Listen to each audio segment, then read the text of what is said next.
Assalamualaikum warahmatullahi wabarakatuh. Saya Triwastuti dari Prodi AS1 ingin mempresentasikan tentang pemakaian huruf dan tanda baca, kalimat efektif dan pembuatan kalimat yang baik dan benar. Pembahasan pada pertemuan kali ini yaitu mencakup 4 pembahasan. Yang pertama adalah penggunaan huruf, yang kedua penggunaan tanda baca, dan yang ketiga kalimat efektif dan kalimat yang baik dan benar. Penggunaan huruf.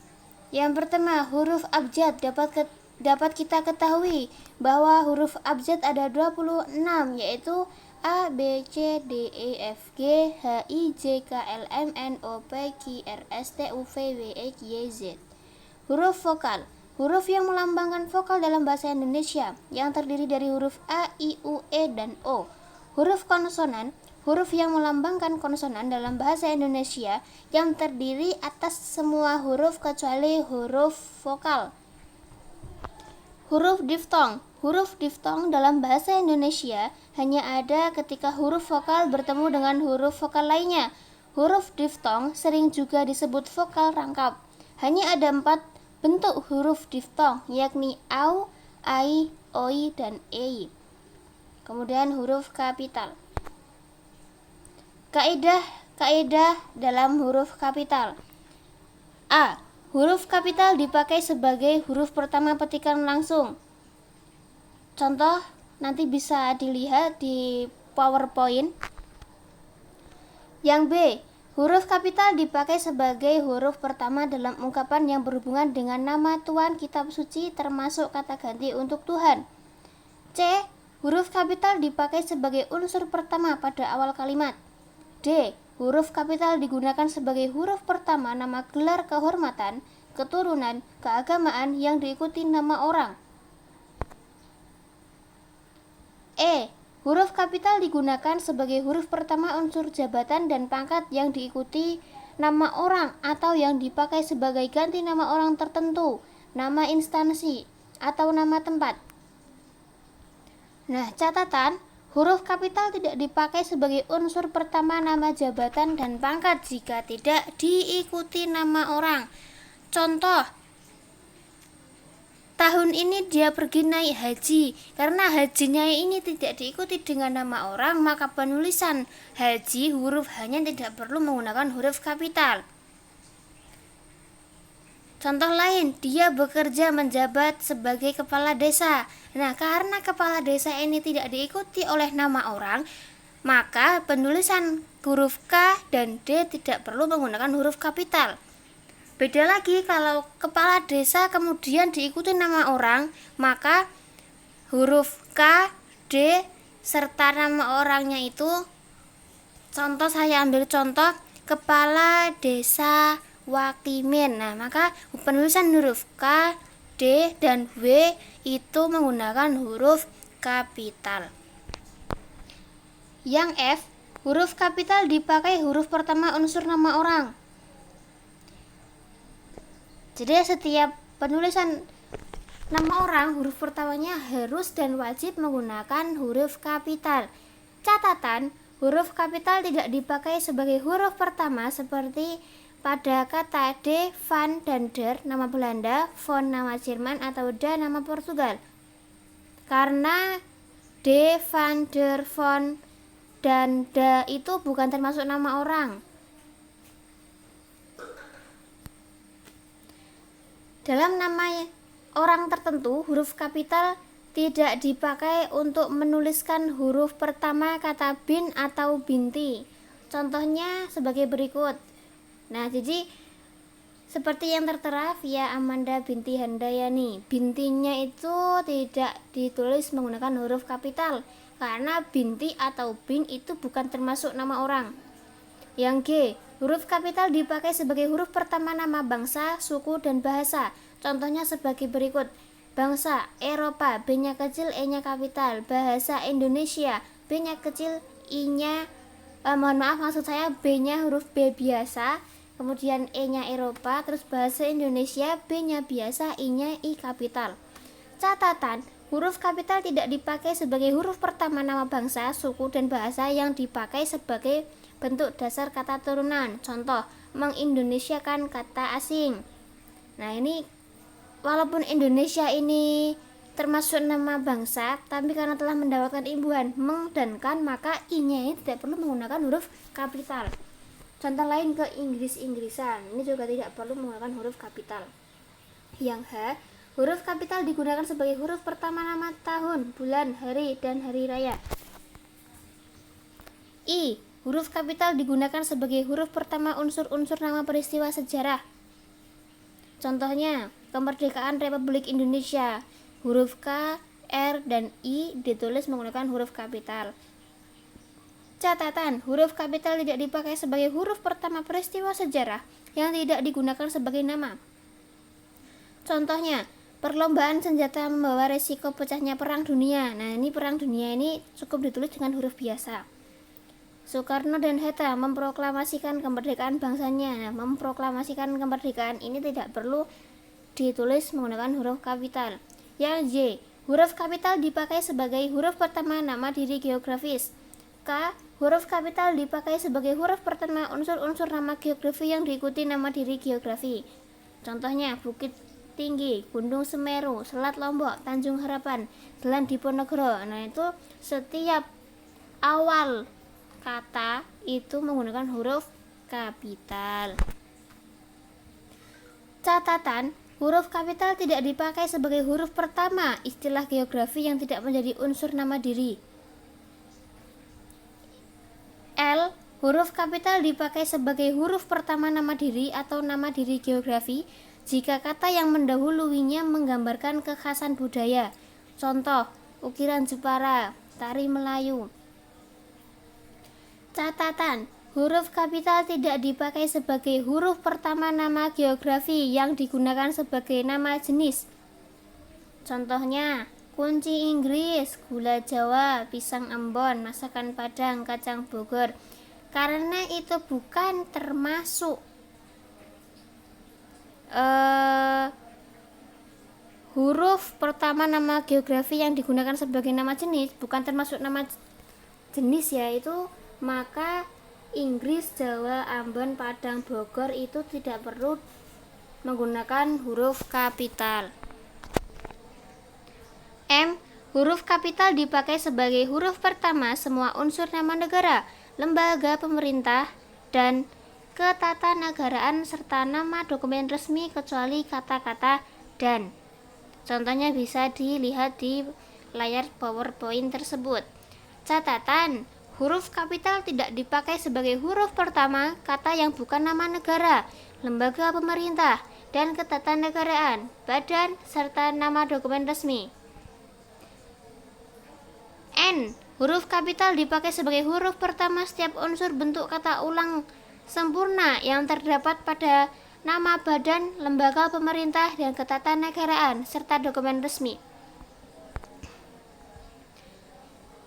O, huruf kapital dipakai sebagai huruf pertama semua kata, termasuk semua unsur kata ulang sempurnanya, di dalam nama buku, majalah, surat kabar, dan judul karangan kecuali kata hubung seperti di, ke, dan yang tidak terletak di posisi awal. P, huruf kapital dipakai sebagai huruf pertama unsur singkatan, nama gelar, pangkat, dan sapaan. Yang Q, huruf kapital dipakai sebagai huruf pertama petunjuk hubungan kekerabatan seperti bapak, ibu, kakak, adik, dan paman yang dipakai dalam penyapaan dan pengacuan. Contoh, selamat pagi Pak. Nah, ini huruf P-nya itu menggunakan huruf kapital. Catatan, huruf kapital tidak dipakai sebagai huruf pertama kata petunjuk hubungan kekerabatan yang tidak dipakai dalam pengacuan atau penyapaan. Contoh, kita semua harus menghormati bapak dan ibu kita. Karena bukan termasuk kata sapaan, maka bapak dan ibu tidak perlu ditulis menggunakan huruf kapital. R, huruf kapital dipakai sebagai huruf pertama kata ganti Anda. Nah, kemudian sekarang lanjut ke kaidah huruf miring. Tadi kita sudah mempelajari tentang bagaimana kaidah-kaidah huruf kapital. Nah, sekarang kita akan beralih ke kaidah-kaidah huruf miring. Yang A, huruf miring dalam cetakan dipakai untuk menuliskan nama buku, majalah, dan surat kabar yang dikutip dalam tulisan. Contohnya bisa nanti disimak di layar PPT tersebut. B, huruf miring dalam cetakan dipakai untuk menegaskan dan mengkhususkan huruf, bagian kata, atau kelompok kata. C, huruf miring dalam cetakan dipakai untuk menuliskan nama ilmiah atau ungkapan asing kecuali yang telah disesuaikan ejaannya.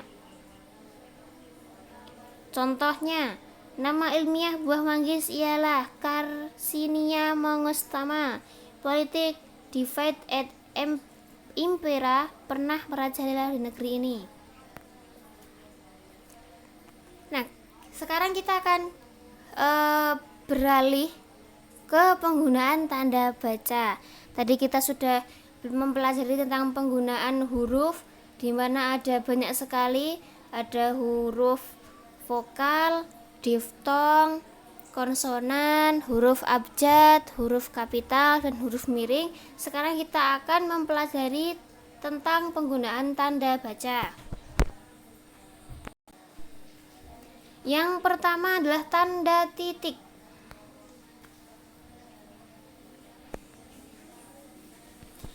Nah, jadi kaidah tanda titik itu ada banyak ya. Jadi tidak hanya sembarangan meletakkan tanda titik. Ada aturan atau kaidah-kaidahnya. Nah, yang pertama, tanda titik dipakai pada akhir kalimat yang bukan pertanyaan atau seruan. Jadi, dapat saya ulangi bahwa tanda titik itu dipakai pada akhir kalimat yang bukan pertanyaan atau seruan. Jadi setiap kalimat, jika itu bukan kalimat pertanyaan ataupun kalimat perintah atau seruan, maka itu wajib menggunakan tanda titik. Yang kedua, tanda titik dipakai di belakang angka atau huruf dalam suatu bagan, ikhtisar atau daftar. 3. Tanda titik dipakai untuk memisahkan angka, jam, menit. Saya ulangi, tanda titik dipakai untuk memisahkan angka jam, menit, dan detik yang menunjukkan waktu. 4. Tanda titik dipakai dalam daftar pustaka di antara nama penulis, judul tulisan yang tidak berakhir dengan tanda tanya atau tanda seru, dan tempat terbit. 5. Tanda titik dipakai untuk memisahkan bilangan ribuan atau kelipatannya. 6. Tanda titik dipakai untuk memisahkan bilangan ribuan atau kelipatannya yang tidak menunjukkan jumlah. 7. Tanda titik tidak dipakai pada akhir judul yang merupakan kepala karangan atau kepala ilustrasi, tabel, dan sebagainya. 8. Tanda titik tidak dipakai di belakang 1. Alamat pengirim dan tanggal surat atau nama dan alamat surat. Yang kedua, yaitu adalah tanda koma. Kaidah-kaidah tanda koma itu yang pertama, tanda koma dipakai di antara unsur-unsur dalam suatu perincian atau pembilangan. Contoh, saya membeli kertas, pena, dan tinta. Surat biasa, surat kilat, maupun surat khusus memerlukan penangkut. Yang kedua, tanda koma dipakai untuk memisahkan kalimat setara yang satu dari kalimat setara berikutnya yang didahului oleh kata seperti tetapi atau melainkan. Yang ketiga, tanda koma dipakai untuk memisahkan anak kalimat dari induk kalimat jika anak kalimat itu mendahului induk kalimatnya. Contoh, kalau hari ini hujan, saya tidak datang. Karena sibuk, ia lupa akan janjinya. Yang keempat, tanda koma tidak dipakai untuk memisahkan anak kalimat dari induk kalimatnya jika anak kalimat itu mengiringi induk kalimatnya. 5. Tanda koma dipakai di belakang kata atau ungkapan penghubung antar kalimat yang terdapat pada awal kalimat, termasuk di dalamnya. Oleh karena itu, jadi, lagi pula, meskipun begitu, akan tetapi, oleh karena itu. 6. Tanda koma dipakai untuk memisahkan kata seperti oh, ya, wah, aduh, kasihan dari kata lain yang terdapat di dalam kalimat. 7. Tanda koma dipakai untuk memisahkan petikan langsung dari bagian lain dalam kalimat. Misalnya, saya gembira sekali, kata ibu, karena kamu lulus.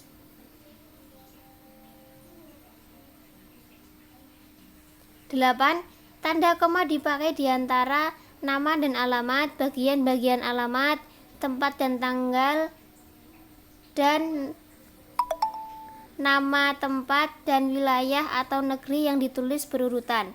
Misalnya, surat-surat ini harap dialamatkan kepada Dekan Fakultas Kedokteran Universitas Indonesia, dan lain sebagainya. 9. Tanda koma dipakai untuk menceraikan bagian nama yang dibalik susunannya dalam daftar pustaka. 10. Tanda koma dipakai di antara bagian-bagian dalam catatan kaki. 11. Tanda koma dipakai di antara nama orang dan gelar akademik yang mengikutinya untuk membedakannya dari singkatan nama diri, keluarga, atau marga. 12. Tanda koma dipakai di muka angka per 10 atau di antara rupiah dan sen yang dinyatakan dengan angka. 13. Tanda koma dipakai untuk mengapit keterangan tambahan yang sifatnya tidak membatasi. 14. Tanda koma dapat dipakai untuk menghindari salah baca di belakang keterangan yang terdapat pada awal kalimat. Kemudian yang terakhir dalam kaidah tanda koma yaitu tidak dipakai untuk memisahkan petikan langsung dari bagian lain yang mengiringinya dalam kalimat jika petikan langsung itu berakhir dengan tanda tanya atau seru. Yang ketiga yaitu tanda titik koma. Kaidah-kaidah tanda titik koma yaitu yang dimaksud adalah tanda titik koma.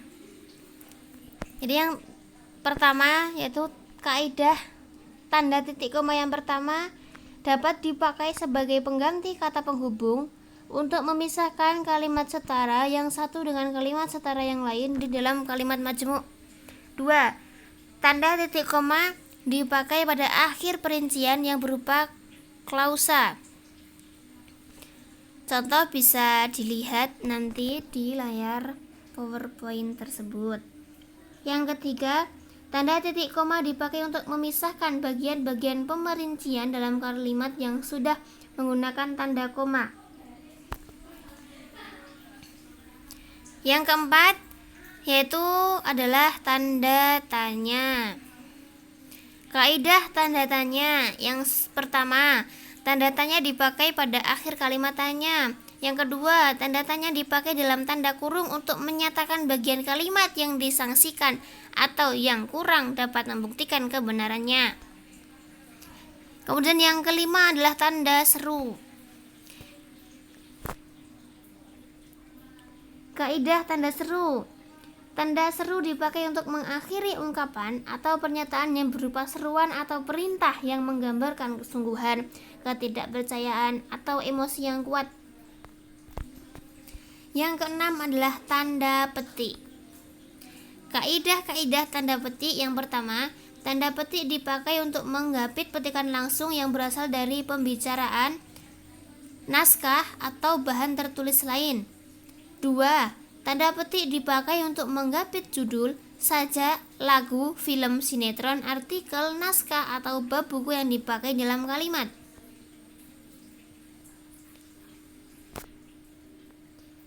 Nah, jadi contohnya, sajak pahlawanku terdapat pada halaman 125 buku itu. Jadi, pahlawanku ini kan judul buku. Nah, judul buku terletak dalam kalimat, maka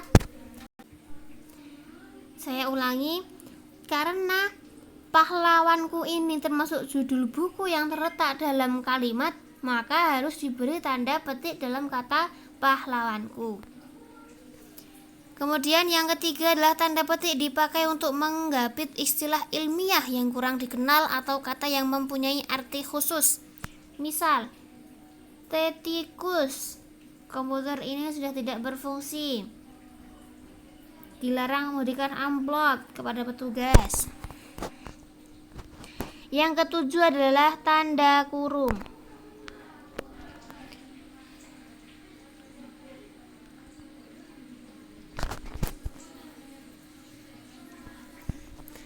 Kaidah tanda kurung ya, itu yang benar kaidah tanda kurung, karena kurang teliti jadi tandanya belum tertulis. Nah, kaidah tanda kurung yang pertama, tanda kurung dipakai untuk menggapit tambahan keterangan atau penjelasan. Contoh, dia memperpanjang surat izin mengemudi, kemudian disingkat SIM, maka SIM, SIM-nya itu diberi tanda kurung. 2. Tanda kurung dipakai untuk menggapit keterangan atau penjelasan yang bukan bagian utama kalimat. Yang ketiga, tanda kurung dipakai untuk menggapit huruf atau kata yang keberadaannya di dalam teks dapat dimunculkan atau dihilangkan. Kemudian yang keempat, tanda kurung dipakai untuk menggapit huruf atau angka yang digunakan sebagai penanda pemerincian. Contohnya bisa dilihat di layar PowerPoint tersebut.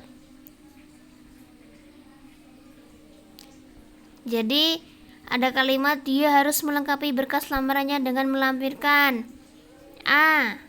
Akta kelahiran, B. Ijazah terakhir, dan C. Surat keterangan kesehatan. Nah, jadi setiap huruf yang digunakan sebagai penanda pemerincian itu harus diberi tanda kurung. Yang kedelapan adalah tanda elipsis. Apa itu tanda elipsis? Nah, jadi tanda elipsis itu adalah tanda titik 3. Kaidah tanda elipsis itu yang pertama, dipakai untuk menunjukkan bahwa dalam suatu kalimat atau kutipan ada bagian yang dihilangkan. Misal, penyebab kemerosotan titik 3 akan diteliti lebih lanjut. Ini artinya bahwa penyebab kemerosotan itu masih ada penjelasannya, kemudian akan diteliti lebih lanjut, seperti itu.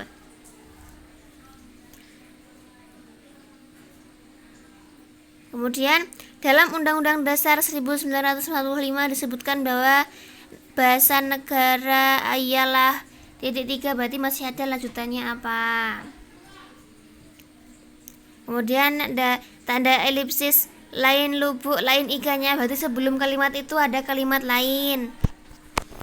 Catatan, tanda elipsis itu didahului dan diikuti dengan spasi. Tanda elipsis pada akhir kalimat diikuti oleh tanda titik, jumlah titik 4 buah.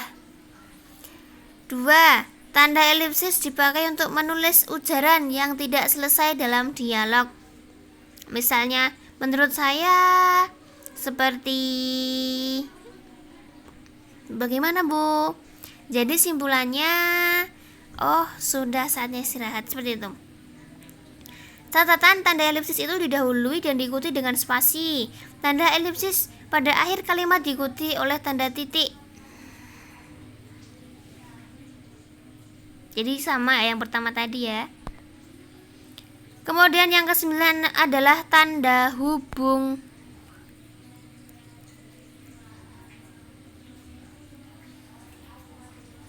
Nah, jadi kaidah tanda hubung yang pertama, dipakai untuk menandai bagian kata yang terpenggal oleh pergantian baris. 2. Tanda hubung dipakai untuk menyambung unsur kata ulang. 3. Tanda hubung dipakai untuk menyambung tanggal, bulan, dan tahun yang dinyatakan dengan angka atau menyambung huruf dalam kata yang dieja satu-satu. Yang keempat, tanda hubung dapat dipakai untuk memperjelas hubungan bagian kata atau ungkapan. Contohnya bisa dilihat dan disimak di PPT tersebut. Yang kelima, tanda hubung dipakai untuk merangkai se dengan kata berikutnya yang dimulai dengan huruf kapital. Contoh, se-Indonesia, se-Jawa Barat. Kemudian ke dengan angka peringkat ke-2, ke-3, dan lain sebagainya. Angka dengan an, tahun 1950-an. Kata atau imbuhan yang dengan disingkatan berupa huruf kapital. Hari H, hari X, itu hari strip H, sinar strip X, jadi diberi tanda hubung. Kata ganti Tuhan, jadi kata dengan ganti Tuhan, ciptaan stripnya, atas rahmat stripmu, seperti itu. Huruf dan angka D strip 3, S strip 1. Kata ganti ku-mu dan nya dengan singkatan yang berupa huruf kapital. KTP-mu itu berarti KTP stripmu. SIM-nya, SIM stripnya. Catatan, tanda hubung tidak dipakai di antara huruf dan angka jika angka tersebut melambangkan jumlah huruf. Yang keenam, tanda hubung dipakai untuk merangkai unsur bahasa Indonesia dengan unsur bahasa daerah atau bahasa asing. Misal, di sowani, itu bahasa Jawa didatangi. Berpariban, bahasa Batak. Bersaudara sepupu. Di backup, merecall, penteklan. Yang ke-10. Nah, ini sudah sampai yang ke-10 teman-teman. Yang ke-10 adalah tanda petik tunggal. Bagaimana kaidah tanda petik tunggal tersebut? Apakah ada kaidahnya? Semuanya pasti ada kaidahnya. Jadi kaidah tanda petik tunggal yang pertama, tanda petik tunggal dipakai untuk menggapit petikan yang terdapat dalam petikan lain. Misalnya bisa dilihat di layar tersebut. Tanya dia, kau dengar bunyi kring-kring tadi? Jadi kring-kring ini terletak pada di petikan lain. Jadi makanya kring-kring ini harus diberi tanda petik untuk membedakan. Kemudian ku dengar teriak anakku, "Ibu, bapak pulang," dan rasa letihku lenyap seketika, ujar Pak Hamdan. Contoh lain, kita bangga karena lagu Indonesia Raya berkumandang di area Olimpiade itu. Yang kedua, tanda petik tunggal dipakai untuk menggapit makna, terjemahan, atau penjelasan kata atau ungkapan. Yang 11, yaitu tanda titik 2. Bagaimana saja kaidah-kaidah tanda titik 2 itu? Yang pertama, tanda titik 2 tidak dipakai jika rangkaian atau perian itu merupakan pelengkap yang mengakhiri pernyataan. Misalnya, kita memerlukan kursi, meja, dan lemari. Itu tidak perlu menggunakan titik 2 ya. Kemudian, fakultas itu mempunyai jurusan ekonomi umum dan jurusan ekonomi perusahaan. Tanda titik 2 dipakai sesudah kata atau ungkapan yang memerlukan pemberian. Contohnya terletak di PPT tersebut. 3. Tanda titik 2 dapat dipakai pada akhir suatu pernyataan lengkap jika diikuti rangkaian atau pemberian. Contohnya, kita sekarang memerlukan perabotan rumah tangga. Titik 2, kursi, meja, dan lemari. Hanya ada 2 pilihan bagi para pejuang kemerdekaan itu, hidup atau mati. Nah, sudah selesai kita belajar mengenai penggunaan huruf dan penggunaan tanda baca. Masih ada satu pembahasan lagi, yaitu pembahasan yang ketiga mengenai kalimat efektif. Apa itu kalimat efektif? Kalimat efektif adalah kalimat yang sesuai dengan kaidah bahasa, baik ejaan maupun tanda bacanya, sehingga mudah dipahami oleh pembaca atau pendengarnya. Dengan kata lain, kalimat efektif mampu menimbulkan kembali gagasan-gagasan pada pendengar atau pembacanya seperti apa yang dimaksud dengan penulis. Syarat-syarat kalimat efektif itu ada 4. Yang pertama, mudah dipahami oleh pendengar atau pembacanya, tidak menimbulkan kesalahan dalam menafsirkan maksud sang penulis, sistematis dan tidak bertele-tele, serta menyampaikan pemikiran penulis kepada pembaca atau pendengarnya dengan cepat.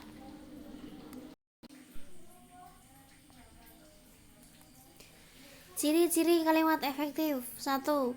Kesepadanan struktur, di mana yang dimaksud kesepadanan struktur adalah keseimbangan antara gagasan atau pemikiran dengan struktur bahasa yang dipakai dalam kalimat.